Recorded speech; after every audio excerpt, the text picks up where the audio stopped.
The next result from hyperbola that we can derive, which is very frequently used result in terms of any kind of competitive engineering question, is product of perpendicular distances of any point on a hyperbola from the asymptotes is always a constant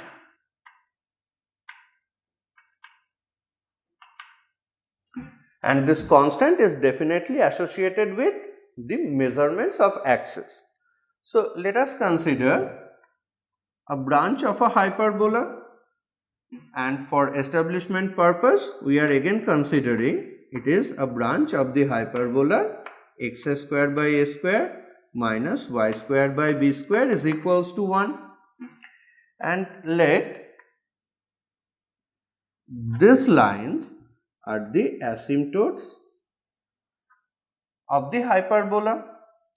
So, as per the assumed hyperbola, the asymptotes are x by a minus y by b is equals to 0, considered asymptote 1, and the other asymptote is x by a plus y by b is equals to 0, considered as asymptote 2.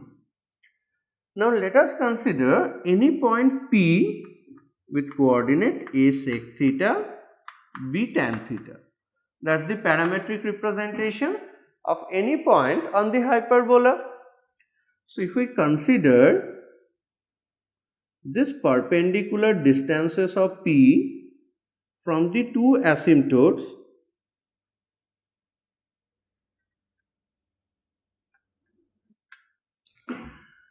then we need to show product of these two lengths. Let us name this point Q and R.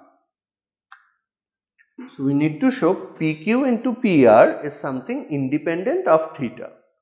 So, in that direction we can simply go by perpendicular distance of a point from a line concept, as P point already been assumed on a general note.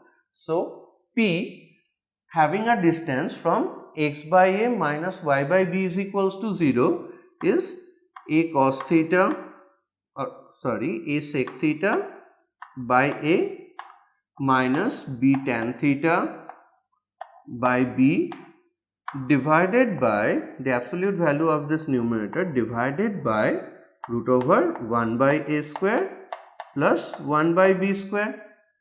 That has to be the measurement PQ. On a similar note, PR, or even before moving to PR, let us simplify a bit. It gives us PQ as modulus of sec theta minus tan theta divided by root over square of coefficient of x plus square of coefficient of y. On a similar note, we can go for PR to be substitution of the coordinate of P on the expression part of asymptote 2, that is a sec theta by a plus b tan theta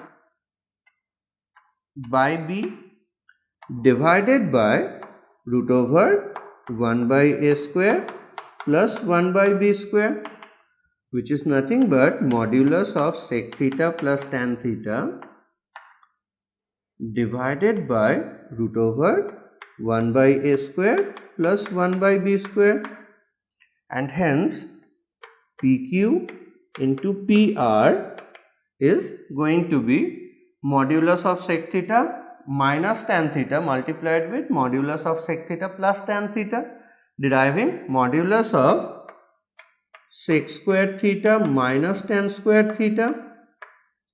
The denominators being same in both the occasion, it is going to be square of the denominator, that is 1 by a square plus 1 by b square.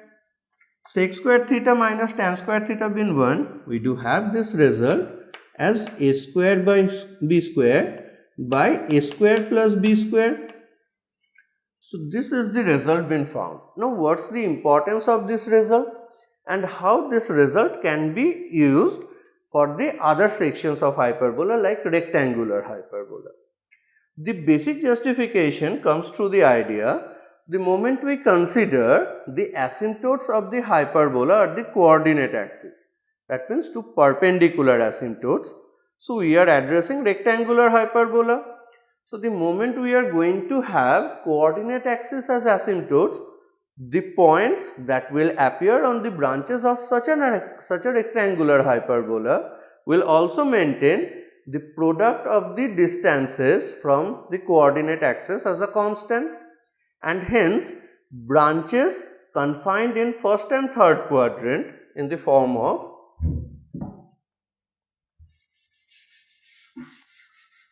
we can figure out that kind of rectangular hyperbola as in two variation.